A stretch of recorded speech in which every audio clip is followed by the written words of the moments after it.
So today we'll be doing the history of English literature, age of Chaucer.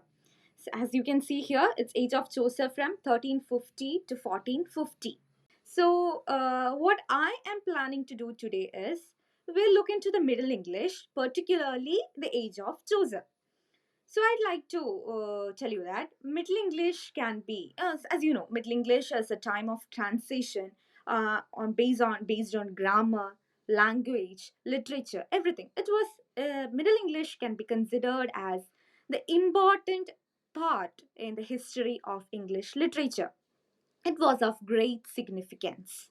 So, as you know, Middle English started with the Norman conquest that took place in 1066, 1066. So, from 1066 onwards till 1500s is generally called the Middle English period. So let's divide this Middle English period into three categories. First, you can note down from 1066 to 1350, let's call it the Anglo-Norman period. 1066 to 1350, let's call it the Anglo-Norman period. And the second period is from 1350 to 1450. Let's call it the age of Chaucer because Chaucer was the prime figure during that age. 1350, 1350 to 1450 as the age of Chaucer. And the third let's call that is from 1450 to 1500s as the age of revival. So it's the later part of the 14th century. So today we'll be dealing with mainly of the 14th century happenings in history of English literature.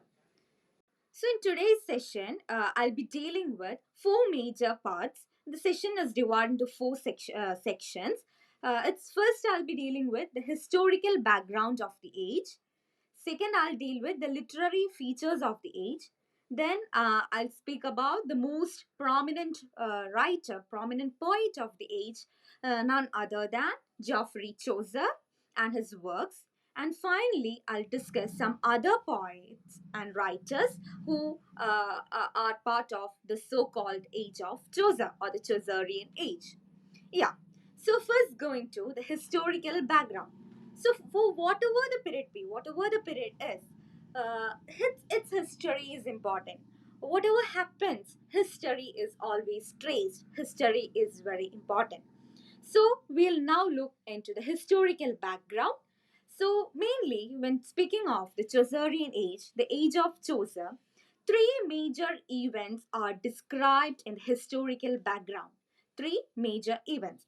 As you can see my screen, it's the beginning of 100 Years' War between England and France, the Black Death, and the Peasant Revolt. So, what is the beginning of 100 Years' War between England and France? So, first we'll look on to the 100 Years' War.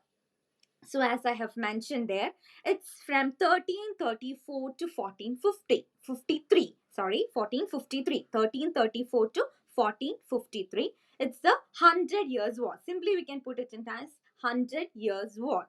1334 to 1453. So, what is this 100 Years' War? It was a war that took place between England and France for the throne. And finally, what happened? It actually took almost 116 years. The war lasted for 116 years. Five generations of rulers, in fact, took part in this war. So 116 years എന്ന് പറയുമ്പോൾ we have almost five generations coming over there. So five generations of rulers from both the side, from both England and France, took part in this historical war that took place for over 116 years. As an effect of this war, there were many crises going on through both the nations, and as a part of this, the most striking cause was the high taxation. There was high taxation imposed during this period. Okay, is it clear to you? So it was a war between England and France and later Lancastrian dynasty. What is it? Lancastrian dynasty has overthrown the power. Okay, so that was the first historical event. The second historical event is the Black Death. Black Death. So it's something similar to that of the pandemic that we are going through now. So it was also a pandemic that has killed over one third of the population of England. It has killed over one third population of England. So you can note down the year. I'm going to speak something of the years. So this Black Death is actually a bubonic plague that was caused by the black rats. It's a bubonic plague that was caused by black rats, and this first occurred in 1348 to 1349. 1348 to 1348 to 1349. So first this occurred in 1348 to 1349. Later, and during this period, over this 1 year span, what happened is one by third of the total population of England was perished. Later, it revived. So that went in 1349, it was almost over, and later it revived in 1361, 1362, and 1369. So first it came in 1348 to 1349. Later it came back, it revived in 1361, 1362, and 1369. So, now we know we are going through a pandemic. So, in the earlier part of this COVID pandemic, we were aware of many issues that was going through.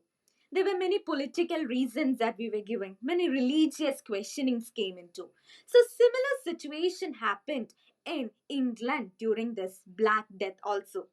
So the plague created religious, social, and economic upheavals. People started to question the power of God and the church. So these were all the things that was happening during the Black Death. So the two important historical events that we have discussed is the Hundred Years' War and the Black Death. Now we'll look on to the third one. It is Peasants' Revolt. So you can see it's the Peasants' Revolt. So, as I have already told, as an aftermath of the Hundred Years' War, there was high imposition of taxes. So, the peasants' revolt was in fact a revolt against this high taxation. It occurred in 1381. You can note the peasants' revolt started in 1381 under the leadership of Wat Tyler. I'll write here for you. It's Wat Tyler. Wat Tyler. So the peasant revolt was led by Wat Tyler in 1381. It was against the imposition of tax. So the Hundred Years' War has led the government to high financial pressure. There was high financial pressure. So in order to tackle with this financial pressure, what the government has done was imposing high taxes on people. So the peasants, the poor peasants, were affected. They were not having enough money to redeem all these taxes, so they started to revolt. Let's connect this with the farmers' revolt that is happening in Delhi these days. So we see the same situation. We have the same pandemic. We have the same farmers' revolt also. So when you study this age of Chaucer, I think it will be easier for you to connect it with our present situation and learn. And the Hundred Years' War also can be connected with the revolts and the disputes happening between many nations. So you just try to connect and learn. So these are the three major events that took place. So another thing what I want to tell you is that along with these three events, there were other problems also, like something called the Lollard movement. You can read it for further reference. You can read it from the reference books like Edward Albert and all. So I'll just give an idea about Lollard movement. So I have already said that there were many questioning against the church, against the power of God and all. So there were people who revolted against the Roman Church, Roman Catholic Church. So, as a part of this revolt, what happened is two categories were formed: Protestants and Catholics.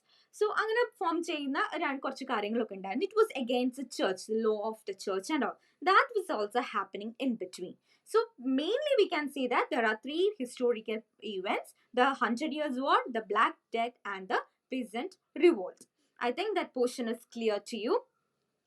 Now let's move into the literary features of the age. The literary features of the age. So as you can see, we'll first move through the points. The standardization of English, the age of anonymity was passing away, emergence of prose, emergence of Scottish poetry, and the development of drama. So, what do you mean by standardization of English? So, first we'll look into standardization of English. So, as you know, as I have said, or as Hiba might have discussed, it was the period of transition. Middle age is the period of transition. So, what is standardization of English? So, English was not the English that we know now. English was a language which has huge number of borrowings. The words in English were borrowed from Latin, French, and much more, Greek and all. So it was full of borrowing, and English didn't have a standard form. So standardization of English took place as the first literary feature.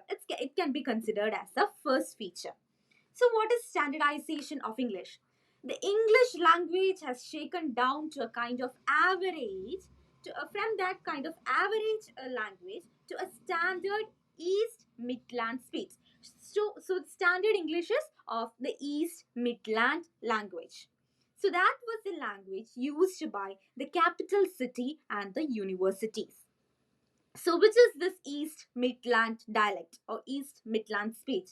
It is the amalgamation of French and English words. French and English language in or amalgamation, joining what is now what we call the standard English. Is it clear to you? So that is the first literary movement or feature in this age of Chaucer or Chaucerian ages, the standardization of English. The second, let's look, its age of anonymity was passing away. So, what do you mean by anonymity? Someone please tell me, what do you mean by anonymity? Yeah, anonymous means what? What is anonymous? There is no identity. No, the identity is not revealed. Hiding identity. Yes, good. That is anonymity. So you might have seen that in Old English period, we have seen works like Beowulf. Do you know who the author of Beowulf is? No, the identity is not revealed. We are unaware of the identity. So that is what anonymity is. But with the Chaucerian age, what happened is this notion of anonymity has gone. The authors and writers have started to mention their name. They had started to reveal their identity. So that is the age of anonymity was going away. So the second feature is age of anonymity was passing away. People started to, there are authors started to reveal their identity. Is it clear? Okay, now moving on to the third literary feature. Emergence of prose. What do you mean by emergence of prose? So until then, all the literary works, like maybe it's Beowulf or anything, everything was written in verse format. So during the Chaucerian period, there was some upcoming of prose writings. So John Mantwell, Mallory, these two are the important figures in the prose writings during the Chaucerian period. Chaucer has also given us two major prose writing. We'll discuss about that in the next two slides. Okay, so Sir John Mantwell and Mallory, these two people are well known for their prose writing. There is a travel diary by Mantwell called Travels of John Mantwell. It's absolutely written in prose format. So there was emergence of prose along with verse format. The next feature is the emergence of Scottish poetry. So during this Chaucerian period, there were some poets from Scotland who has come to here, England, and they have started to write poetry here. So there are many famous poets like James One, Barber, etc., who are the Scottish poets who were welcomed to write in English. So that is called the emergence of Scottish poetry. And the final, during the later part of the Middle Ages, we have seen the development of drama, like miracle plays and all started to emerge during the later part of Middle English period.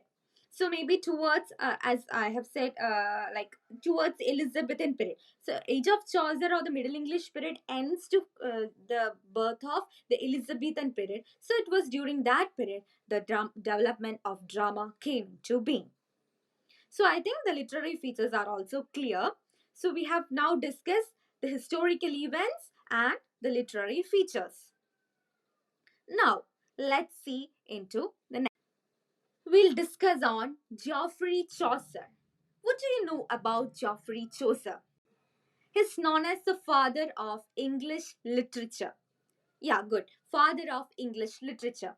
So we'll look into such a legend. We are going to look into the legend Geoffrey Chaucer. So Geoffrey Chaucer's birth and death is mentioned here. He was from 1340 to 1400.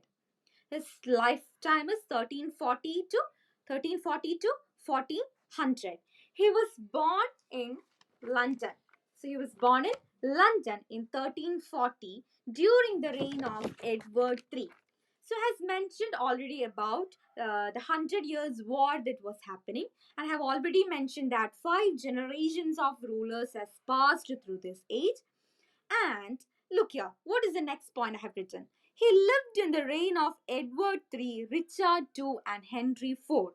So Chaucer has made his life through the reign of these three important rulers. Who are they? Edward III, Richard II, and Henry IV. You can note down Edward III, Richard II, and Henry IV. Okay, so he lived in London. Oh, he born in London in 1340 during the reign of Edward III. Actually, he was born during the age of Edward III, and then later Richard II. He was the grandson of Edward III. He succeeded into the throne in 1377. And at that time, when Richard II had started to reign, what happened? Chaucer was selected, and he had got many royal favors and pensions during that time. In 1378, he was sent to Italy for some diplomatic missions dealing with literature and all. Later in 1399, there was a revolution or the end. That was the period of almost the end of the 100 Year War. And there the Lancasterian dynasty was founded and Henry IV became the new king. So he was born when Edward III was the ruler. Then later Richard II, the grandson of Edward III, was ruling. By that time, Chaucer has got some uh, favors and pensions from the court, and he was sent to Italy. Later in the Henry IV time, when the Lancasterian dynasty was formed, Henry IV during Henry IV, that was in the year 1399. Then too Chaucer was there. So he has lived through the 3 generations: Edward III, Richard II, and Henry IV. Clear? And we can see that Chaucer died in 1400, and he was the first poet to be buried at the Westminster Abbey, which is now known as the Poets' Corner. The Westminster Abbey, which is now known as the Poets' Corner. Maybe all of you are familiar. You might have gone through many poets who are buried over there, right? Okay, so Chaucer was the first poet to be buried there. He died in 1400. So let's see. His patron was John of Gaunt. Sorry, there is a spelling mistake. It is John. Okay, John of Gaunt. You can note that John, Gaunt. John of Gaunt was the patron of Geoffrey Chaucer. Clear?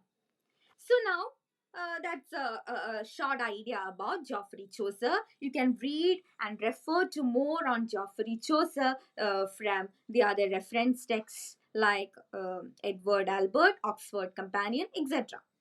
Okay, clear. Now we'll look on to his works. So Chaucer's works. His poems are divided into three stages: French, Italian, and English. So there are basically three stages into which we can divide the works of Chaucer. Which are they? The French, Italian, and English. So let's see the first stage, the French stage. So, in the first stage or the French stage, the poems are modeled. In what way? It was modeled as original works in French. So, it was modeled as original works of French. For example, the most important work from that stage is Roman of the Rose, which is based on Le Roman de la Rose. So, Roman of the Rose based on Le Roman de la Rose, which is actually an allegorical poem written in octasyllabic couplet. It's an allegorical poem written in octasyllabic couplet. Clear? So Chaucer's works are divided into three stages: French, Italian, and English. Out of that, the French stage was modeled in original works of French. The most important work is Roman of the Rose, based on Le Roman de la Rose, which is an allegorical poem written in octasyllabic couplet. So, what is an allegorical poem? An allegorical poem is those in which the characters, place, and objects in a narrative has a figurative meaning. Usually, in allegorical poems, we make religious, moral, or historical references to define a narrative. So, a narrative is always written in as a reference to the religious, moral, and historical thing. Okay, to create a figurative meaning. That is allegorical poem. That means references to the outside text like religion, moral, or historical. And what is an octosyllabic couplet? It's a 8-syllable line, 2 iambic tetrameter line. Okay, so 8-syllable lines in an octosyllabic couplet. So these French poetry of Chaucer was written in allegorical octosyllabic style, octosyllabic couplet style. Is it clear? Okay, another important work in this French stage is the Book of Duchess, written in 1369, and this was written when the wife of his patron John of Gaunt was dead. So John of Gaunt's wife, when she died in 1369, Chaucer has written a work, that is the Book of Duchess. The Book of Duchess was written when the patron's wife died. Okay. Now we'll see the next, that is the Italian stage. We'll see the Italian stage. So it's much better, it is defined much better than the French stage for its originality and technicality. So, much better poetry with originality and keenness on meters, technical ability, etc. So, Italian stage, works in Italian stage has grown much better for its originality and technicality. So the important or the notable works here are the Parliament of Fowls, Annalita and Archite, Troilus and Cressida, and these are the three important works in the Italian stage. You can note down that the Parliament of Fowls, Annalita and Archite, Troilus and Cressida. And this Troilus and Cressida is actually adapted from Boccaccio. And this Troilus and Cressida is also known as the best narrative work or narrative poem by Chaucer. Troilus and Cressida adapted from Boccaccio. The idea or the theme of Troilus and Cressida was actually adapted from Boccaccio, and this particular work is well known as is known as the best narrative work by Chaucer. Is it clear? And the other works in this Italian stage is House of Fame, Legend of Good Woman. Okay, now let's see the English stage. Let's see the English stage. The English stage. In the English stage, there is the greatest individual accomplishment of Chaucer, which is that, of course, we all know that it is the Canterbury Tales. So, Canterbury Tales is considered as the greatest individual accomplishment by Chaucer. So he borrowed the idea of the tale from Boccaccio. So here I'll just mention a rough idea or rough outline of what the Canterbury Tales is all about. All about, Nala, what Canterbury Tales is. Just a short idea of what Canterbury Tales is. Then we'll look on to the general prologue to Canterbury Tales. That is important. Okay. So this Canterbury Tale is important throughout when you are a literature student. It will certainly be 50%, 100% it's sure that a question will certainly come from this area for any competitive exams related to our English literature. So give all your attention here.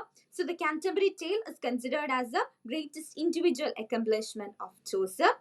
He borrowed the idea of tales. So it's some tales. As you know, tales in Dana, it's stories that are told. So these tales, the idea of tales is actually borrowed by Chaucer from Boccaccio. So we'll see. In Canterbury Tales, there are 29 pilgrims and the narrator. The narrator is Chaucer himself. So totally there are 30 characters. They meet at the Tabard Inn at Southwark, London. So Tabard, it's a inn is a hosting place. They meet at the Tabard Inn, a place called Southwark in London. So there are 29 pilgrims and the narrator. Narrator is Chaucer himself. They are on a pilgrimage to the shrine of St. Thomas Becket at Canterbury. So, pilgrimage, they are on a religious journey to the shrine or tomb of St. Thomas Becket, who is a religious figure from 1170. They are on a pilgrimage to that tomb of St. Thomas Becket. Harry Bailey is the host of the Tabard Inn, suggests that the pilgrims should tell stories to make the journey interesting. Each pilgrim should tell two stories on the outward journey and two stories on the return journey. So that is the general outline that all of us might be familiar about Canterbury Tales. So it's 29 pilgrims plus whom? The narrator, that is the Chaucer himself. They all meet up at the Tabard Inn in London. They are in fact, why do they meet up? They are in fact on a pilgrimage to the tomb or shrine of St. Thomas Becket at Canterbury. So the innkeeper is Harry Bailey. He suggests that the pilgrims, so in order to pass their time, pass in a way, to spend their time without any boring and all, to make their journey more effective and of excitement, the host of the inn suggests that the pilgrims should tell stories to make the journey interesting, and each pilgrim should tell two stories on their outward journey and two stories on their return journey. So when they on the way to Canterbury, each pilgrim should narrate two stories, and on the way returning also they should narrate two stories. That was the condition kept by Harry Bailey in order to make their journey, in order to make their pilgrimage more exciting and effective. Okay, now let's move on to the next. So, the person who tells the story, so there was not just the condition that we have to speak about we have to narrate some tales, but there was also some other condition. What are they? The person who tells the best story gets a free meal at the Tabard Inn. So, there is a free meal was also offered to the pilgrims for narrating the best story. So, if it has been a collection, then there will be a 120 tales. There would have been 120 tales, but Chaucer could only finish 24 stories before his death. So only we have 29 pilgrims, and each pilgrim has to narrate four stories. In fact, like two on the inward journey and two on the return journey. But Chaucer could not complete. He only was able to complete 24 stories before his death. So, out of this 24 total stories, as I have mentioned earlier, we have 22 verse tales and 2 prose tales. These are the two prose contributions by Chaucer to his age. Which are they? The Parson's Tale and the Tale of Melibœus. So, there were 22 verse tale and 2 prose tale. And out of the prose tale, the first is the Parson's Tale and the Tale of Melibœus. And this tale of Melibœus is in fact the tale told by Chaucer himself. Tale of Melibus is the tale told by Chaucer himself. It is the Chaucer's tale. It is known as Chaucer's own tale. Tale of Melibus or Chaucer's own tale. Okay. Now, the first tale is the Knight's Tale and the last tale is Partner's Tale. Out of the 24 tales written by Chaucer, 22 tales are written in the verse form and there are only two tales written in prose form. They are the Parson's Tale and the Tale of Melibus. Tale of Melibus is in fact Chaucer's own tale. So the first tale is the Knight's Tale and the last tale is the Pardoner's Tale. So this portion has to be clear to all of you because often questions come from these few points. Okay, which is the first tale, which is known as the Chaucer's own tale. Some questions might come from this area. So be clear with this portion. So now what I'm planning to do is we'll look into to the general prologue to Canterbury Tale. We'll just go through the outline story. We'll look into some of the important characters described by Chaucer. Characters in the sense the pilgrims described by Chaucer, and we look into the political, historical aspects regarding this tale. Okay, we'll look into the general prologue to Canterbury Tale. So Canterbury Tales is in two parts. We have the prologue first and then the Canterbury Tale. Prologue is in fact the detailed description of each and every characters or each and every pilgrimage. Detailed description in the sense that he Chaucer mentions if they have given a name, the name is mentioned, their position in the society is mentioned, their way of dressing is mentioned, their attitude is mentioned, the way they appeal to other people are mentioned. So it's such a detailed description in the given in the general prologue. Okay, now let's see that. So the general prologue to Canterbury Tales. So the general prologue begins with the description of spring. So I think in PG first year, certainly the first chapter is general prologue and you will be made familiar with few of the characters also, and the poem or this starts with a detailed description of the spring season. And Chaucer describes the spring or April. He begins with April is a beautiful time. So this Chaucer described April as the best month for the pilgrimage, as everything is in fact supporting the members. So it's the time of full blossom and it's the best time for pilgrimage for a journey. So that is how he starts the general prologue to Canterbury Tales. So we can say that there are 29 pilgrims and the narrator. All are from different parts of parts of England, and they together meet up at the Tabard Inn, and they are on a pilgrimage to the shrine of Saint Thomas Becket, who was martyred in Canterbury Cathedral in 1170. So 1170, Canterbury Cathedral, Saint Thomas Becket, he was martyred there. So these 29 pilgrims from different parts of England join at the Tabard Inn in order to go for a pilgrimage to the shrine of Saint Thomas Becket, who was in fact a martyr in the Canterbury Cathedral during 1170. Is it clear to you? Is it clear to you? So this portion is important. Okay, now we'll look later. So I have already mentioned that 29 pilgrims are there and all are from different parts of England. So in fact, by portraying these 29 characters or 29 pilgrims along with the narrator Chaucer himself, Chaucer is in fact trying paint to paint the exact picture of 14th century.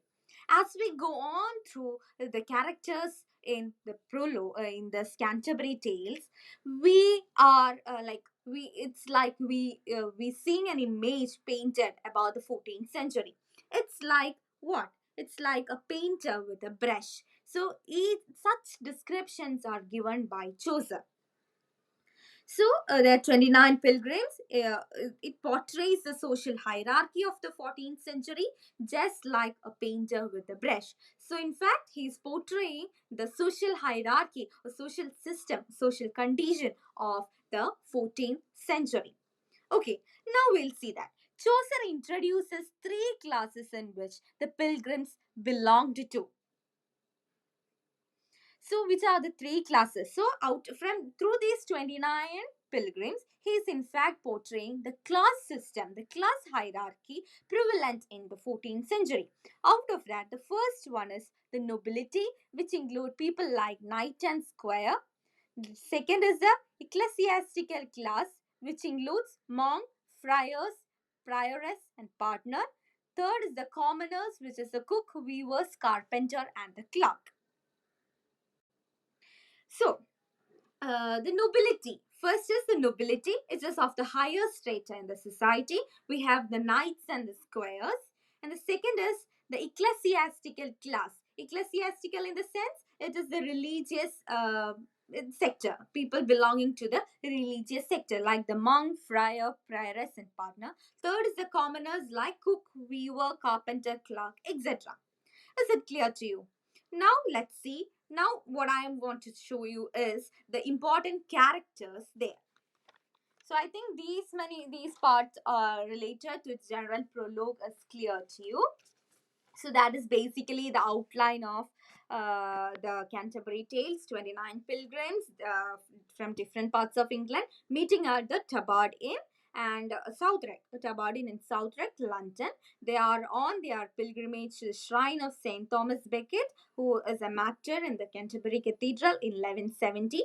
So through the portrayal of these 29 pilgrims, in fact, Chaucer wanted to portray the social contagions of the 14th century. It's like we see what exactly the 14th century is, and he has divided it into three categories: the nobility, the ecclesiastical class, and the commoners.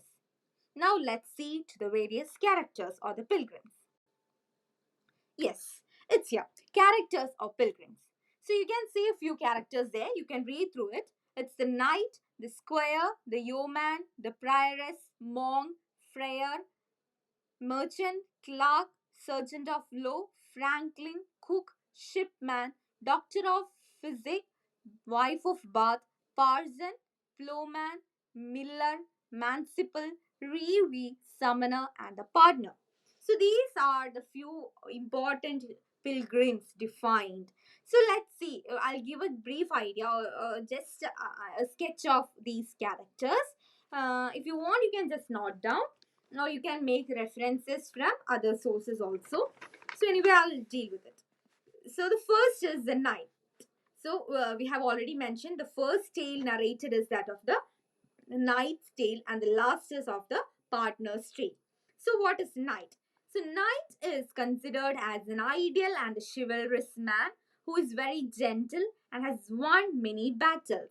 It's so there is a detailed description of the knight in the general prologue. The attire he wears, everything is defined. So knight is defined as an ideal and chivalrous man. He belongs to which strata of the society? He belongs to the noble strata, nobility group. Next is the squire. Squire, Squire. Squire. He's the son of knight. He's young. He's 20 years. He is a very well talented person to sing, dance, draw, write, compose songs, and he is also well talented in horse riding. So he also belongs to the nobility class. Next, we have the yeoman.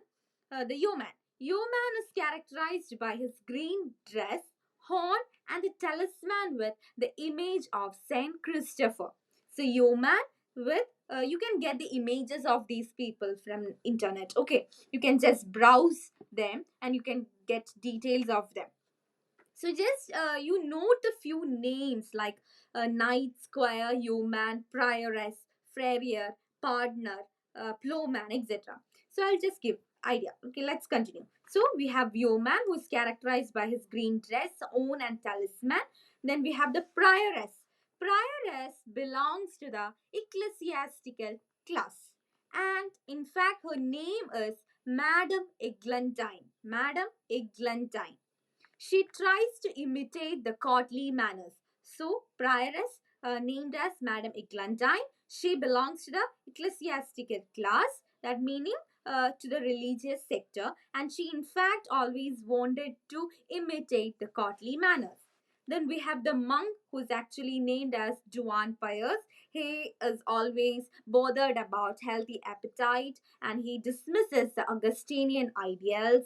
Then we have the friar. Friar is named as Herbert, who is also another person of ecclesiastical class, and he is a corrupt man. He plays on the religious beliefs of people. He was more appealing. He makes his connections with rich people rather than the poor and the sick. Then we have the clerk, who is in fact the member of the lowest strata. Which was the lowest strata? The commoners. Yeah. So from we have the clerk who is from the commoners. Did we mention the merchant? There is merchant who is also from the lower class. The merchant maintains his financial reputation by boasting about his profits and gains. Then we have clerk. Clerk is actually the university student who is preparing for his career in church. Then we have the sergeant of law, who is one of king's legal servant, who is chosen from the barrister. Then we have Franklin, who is also known as the freeman. He is, in fact, a substantial landlord and the member of the parliament. So, Franklin is a freeman, the substantial landlord, and the member of parliament.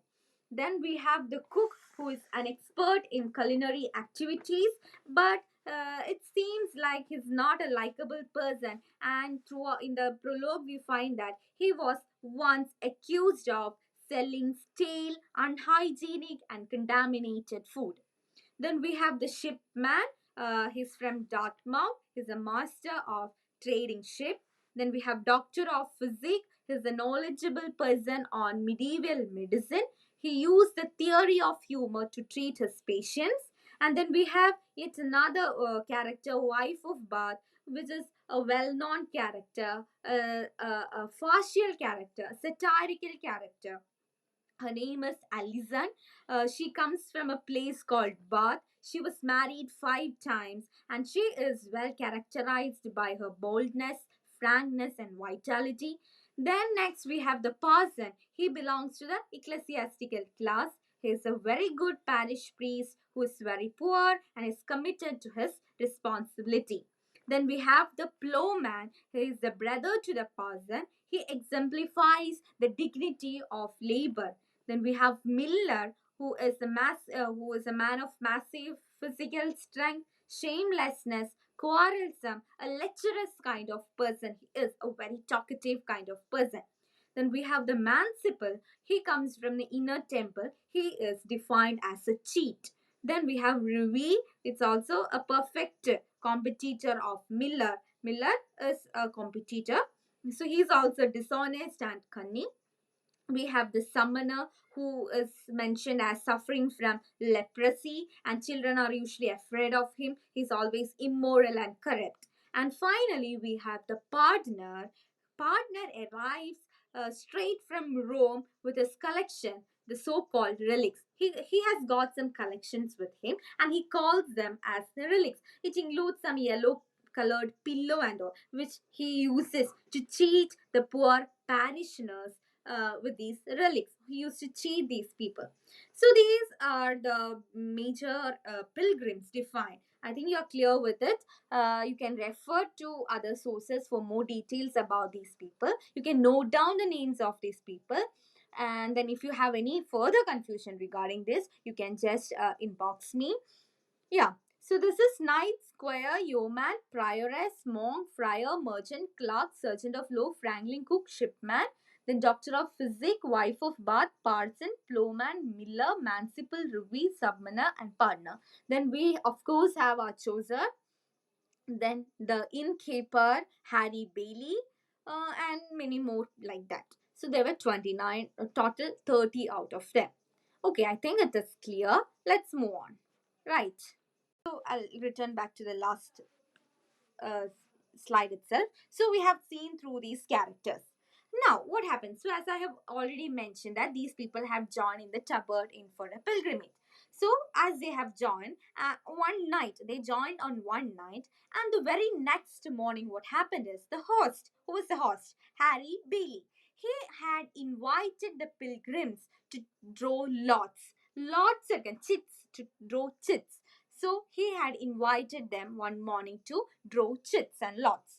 So, and he said that the person who draws the shortest cut, the shortest chit, will begin the game. So, what was the game about? The game was to narrate two stories in the inward outward journey and the way return.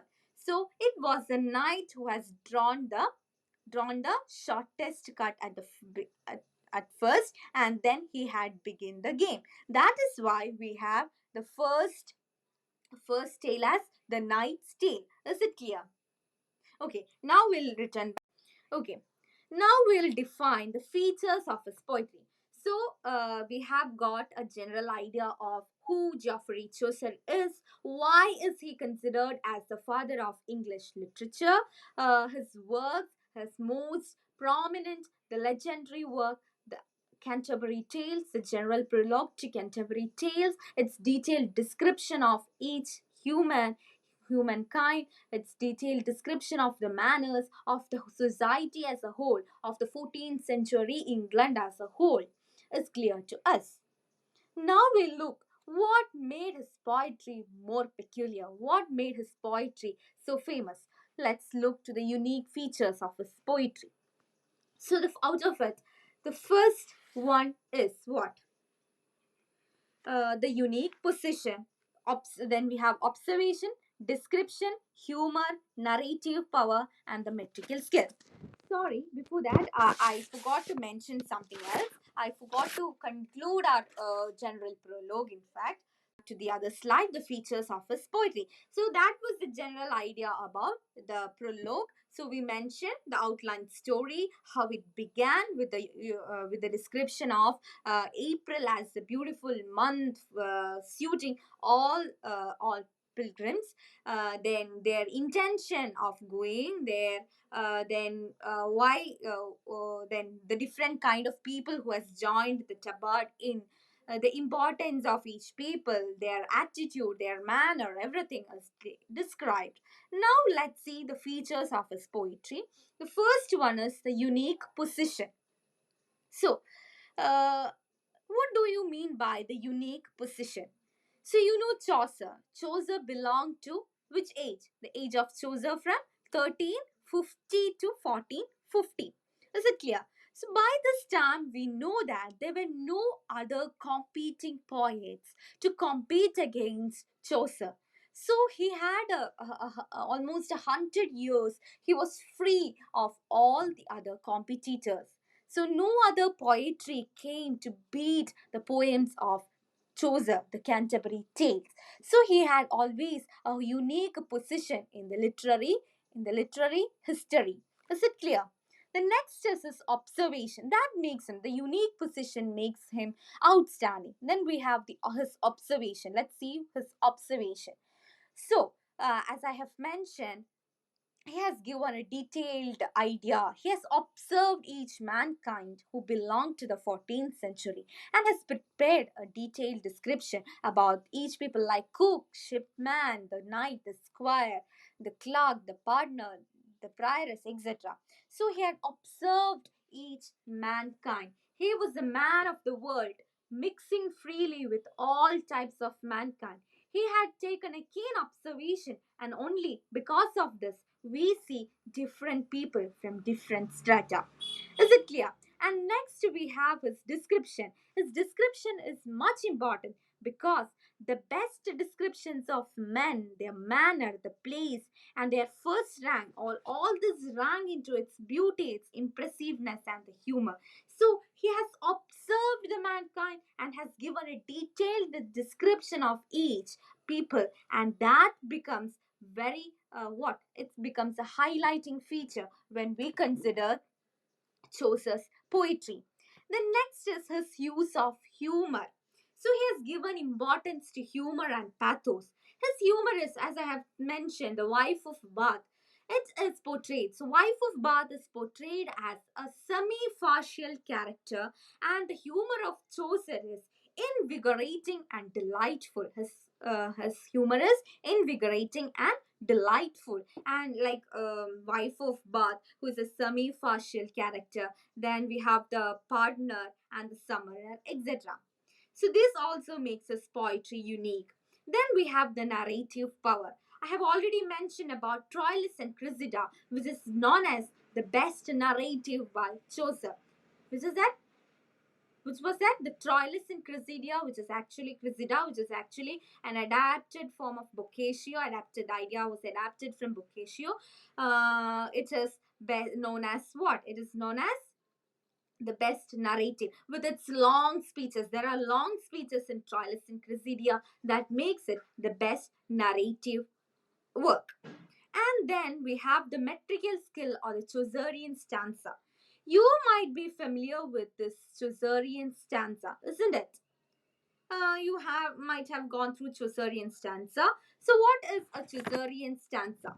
Chaucerian stanza is a seven-lined stanza with a rhyme scheme A B A B B C C. A B A B B C C. So Chaucerian stanza is a seven-line stanza with a rhyme scheme A B A B B C C, and it is also known as rhyme royal. Rime-royal. It is known as rhyme royal or the Chaucerian stanza. So he has also introduced these kinds of unique metrical skills like Chaucerian stanza or the rhyme royal as we call it. So these all has contributed much to make his poetry unique, to make him renowned, to make him well celebrated in the history of English literature. So that is a brief idea of who was Chaucer, what was his position in the history of English literature, and how did the age between 1350 to 1450 came to be known as the Chaucerian age or age of Chaucer, because Chaucer's Canterbury Tales, and Chaucer himself was the prominent member in this. Is it clear to all of you? Last portion of this session, that is other poets from the age of Chaucer. Other poets from the age of Chaucer. Okay, the first one is William Langland. He was born in Shropshire about 1332. He wrote Piers the Plowman. His major work is Piers the Plowman. Okay, he portrays the terrible hardship of the poor peasants. It's a dream vision poem that tells of the poet's vision in the Malvern Hills. His style has energy, seriousness, and austere simplicity of treatment. So these are important things about William Langland. So apart from Chaucer, there were also other poets who are considered as the poets of age of Chaucer, the Chaucerian age. Out of that, the most important figure is William Langland. His major work is Piers the Plowman. That is about the conditions of poor peasants. So we can say that Chaucer was in fact looking deeply into the 14th century society as a whole. He wanted to represent each mankind, but Langland was against this. He wanted in fact to portray the hardship faced by the peasants. So we have already mentioned about the peasant revolt that has took place under the leadership of Wat Tyler, and that hardships were mentioned by William Langland. He was born in 1332. That is also still confusing. Is it 1332 or some other date? His death is also unknown to us. So that is about the first person, William Langland. Next, next we have John Gower. John Gower is also another important figure in the Chaucerian age. His date of birth is uncertain. He died in 1408. He is best known for his three works, Speculantem Meditantis, Vox Clementis, and Confession Amantis. So, Confucian and Mantis. These were the three, French, Latin, and English. So, you can see the development. Same like Chaucer, right? So in the Chaucer's works also we found that it has the first category was written in French, then we have the Italian stage, and finally the English stage in which we got the Canterbury Tales. So in similar way, John Gower also had a transition from French to Latin and then to English. Speculanda meditandus, vox clamantis, and confession amantis. So these were written in octosyllabic couplet as I have mentioned earlier. Now, next we'll see who the person is. So we mentioned about the emergence of Scottish poets into the Chaucerian age as a literary feature. So who were the, and I mentioned two names like James I and Barber, etc. So let's see those Scottish poets also. The first is John Barber. He is the first of the Scottish poet to have written in Chaucerian period, and his most famous work is Bruce, written in 1375. It's about Scotland's struggle for freedom. So, John Barber, first Scottish poet, famous work is Bruce, written in 1375. It's about Scotland's struggle for freedom. Clear. Now we'll move on to see the next person. It's James I. His chief poem is The King is Square. The King is Square. The King is Square is his chief poem.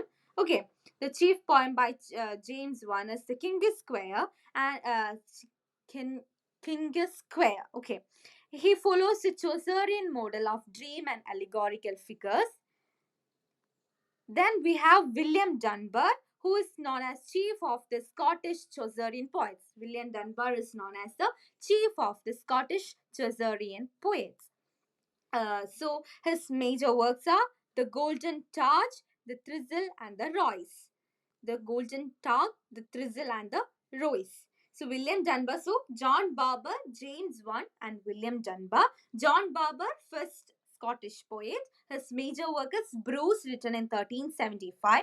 Then we have James I, chief poem is The King is Square, which followed the Chaucerian model of dream and allegorical figures. Then we have William Dunbar, who is the chief of the Scottish Chaucerian poets, who is known as the chief of Scottish Chaucerian poets. His work is Golden Targe, The Thistle, and The Royce. And the other poets from the Scottish poets category is Sir David Lindsay and Robert Henryson. You can note down their names, and one or then Barber and James, you can note down their important work also.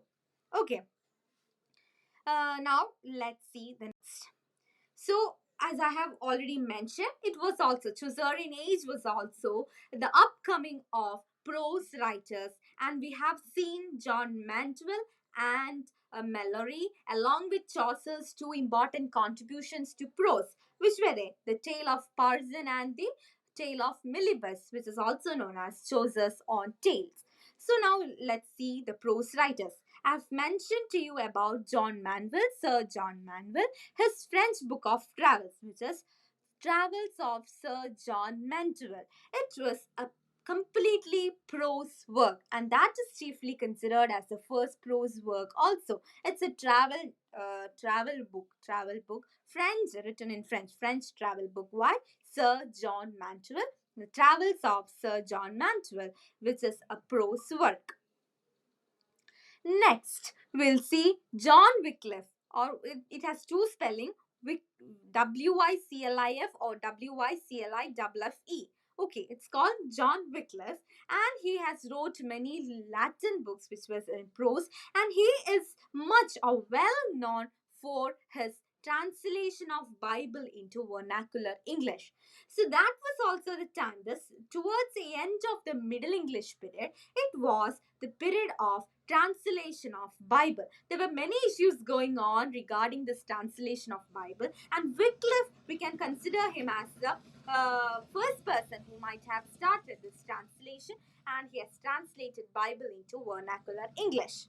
Then we have Sir Thomas Melroy, who is the first great individual prose stylist. He is known as the first great individual prose stylist. His famous work is Morte d'Arthur, and he expresses the very essence of romance and chivalry throughout his work. So, the three important prose writers we mentioned are Sir John Manville, John Wycliffe, and Thomas Malory, along with Chaucer's two contributions of prose, the Tale of Melibus and the Parson's Tale.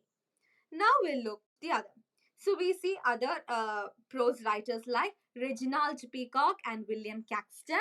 Reginald Peacock is prominent through his attack on Lollards. So I'll mention you about the Lollard movement, and he was against the Roman Catholic Church. So his major works are The Repressor of Overmuch Blaming of the Clergy, The Book of Faith. And we know William Caxton. William Caxton is an important figure in the history of the world, we must say, because he was the first printer, the first to print, right? He printed almost every major works in English, including that of Chaucer and Melroy. So he has contributed his lifetime for printing. So William Caxton is also another important figure. Like towards the starting of his printing and all, what happened was, when he get a text, he used to revise that text into a prose kind of thing, and then he used to print those texts. That is why William Caxton has come under this category of prose writers. Now, so that is generally about the spirit. And after this, no, yeah, this was happening in the Chaucerian age, and there were many developments also that have started to trigger, or that have started to make changes in the society and the literary field. There were developments in the field of literature. Then poetry not just remained as a verse form or prose form, but it started to gain the characteristics of pastorals, ballads, and carols. Pastorals, something related with shepherds and the sheep, referring to the village ambiences and things like that is pastoral. So poetry turned out to be more pastoral, more ballad in the sense it's a folklore kind of thing, and things like that. Then there much improvements were not given in the prose, but the translation of Bible was in great rush. So there was greater translation of Bible. Many people like William Tyndale, Coverdale, etc. were the prominent figures in the translation of Bible. And the later part of the Middle Ages also saw the growth of drama. So we mentioned the emergence of drama. It was towards the Elizabethan period. By 1500s, there were miracle plays. Plays were actually the plays that took place within the church, dealing with the uh, holy themes and things like that. So that is what I would like to mention. That is the end of today's session. So I think I have made clear to you most of the points from this area. Okay, so I think before we wind up, I'd like to make a quick recapping of the session. So first we started with dividing the English spirit, and we were focusing on to the age of Chaucer, which is from 1350 to 1450. Yeah, there we mentioned. So what we have mentioned today is about the historical background. The three major events in the historical background was the Hundred Years' War, the Black Death, and the Peasants' Revolt, along with some other movements like the Lollard movements. Then we analyzed the literary features of the age, like the standardization of English, then the age of anonymity, which was going away, with that people started to reveal their identity. Then we saw the emergence of prose, the emergence of Scottish poets, and towards the end of Middle Age, the emergence of drama. Then we mentioned the father of English literature, Geoffrey Chaucer, from 1340 to 1400s was his lifetime. His contributions, his poetry or his works divided into three major sections: the French, Italian, and the English, out of which the French was originally written in French, Roman de la Rose. Then we found the second Italian, in which was more better with its originality and technicality. Then we found the English stage, where there was it can be considered as the best contribution, best individual contribution of Chaucer, in which we were provided with the Canterbury Tales by Chaucer and the general prologue to Canterbury Tales. Then we analyzed the general prologue to Canterbury Tales. We mentioned different strata of the society portrayed by Chaucer, the nobility, the ecclesiastical, and the commoner. We looked into detail about the characters in that, or the pilgrims, the 29 pilgrims there. We mentioned the brief outline of the Canterbury Tales, the 29 pilgrims who, in fact, coming from different parts of England, has joined together at the Tabard Inn at Southwark, London, to go on a pilgrimage to the shrine of St. Thomas Becket, who was a martyr at the Canterbury Cathedral in 1170. So it is believed that when we go and pray there, all the sick, so the people of England were in fact affected by this Black Death, the famines, the peasants' revolt, etc. So they wanted to go and pray at the shrine so that they will be relieved of all these hardships. So all these people are joined together to go there. So we have Harry Bailey, the Tawad innkeeper, who in fact suggests of playing a game in which they have to take a lot, and each the people has to narrate two tales on the outward journey and the way to return into the Canterbury. So we find that in fact, because there are 29 pilgrims, it should be almost more than hundreds of tales should be there. But Chaucer, before his death, could only complete 24 tales. Out of this 24 tales, there are 22 verse tales and two prose tales. And the two prose tales are the tale of Parson and the tale of Meliboeus. And the tale of Meliboeus is in fact Chaucer's own tale. Then we see that the first tale was by Night, the Knight's Tale, and the final tale is the Parson's Tale. So these are some important events there. Then we looked on to the characters like Knight, Squire, Yeoman, Prioress, Monk. So from the different categories of the social hierarchy or the social strata, the nobility, ecclesiastical, and the commoners. Then what we discussed was the uh, features of Chaucer's poetry. What made Chaucer unique? It was his unique position, his observation, his description, his humor and pathos, his narrative power, and his metrical skill, contributing the Chaucerian rhyme or Chaucerian stanza with rhyme scheme ABABBCC, which is also known as rhyme royal. Then we had looked into detail about the other poets and prose writers during Chaucerian age, like William Langland, Gower, etc. Then we have Montresor, John Mandeville, Mallory. We have Caxton, etc., who has contributed immensely to the growth of English literature, and that from the age of Chaucer, from the Middle Ages, it has reached to another stage where we have more prominent writers like Spencer, etc., in the Elizabethan age. I think the Elizabethan age will be dealt by someone else in the next session. I hope you are clear with these portions, isn't it? If you have any confusions regarding this, you can just inbox me. And you can refer for more details. I have just given a brief idea about this. For more details, you can refer, you can make references through internet. For more authenticity, I think you can refer to History of English Literature by Edward Albert or the Oxford Companion, etc. Okay, friends, I think you are clear with it. I think it's high time to wind up. Yeah, sure. Let me see when I can send the PPT. Okay.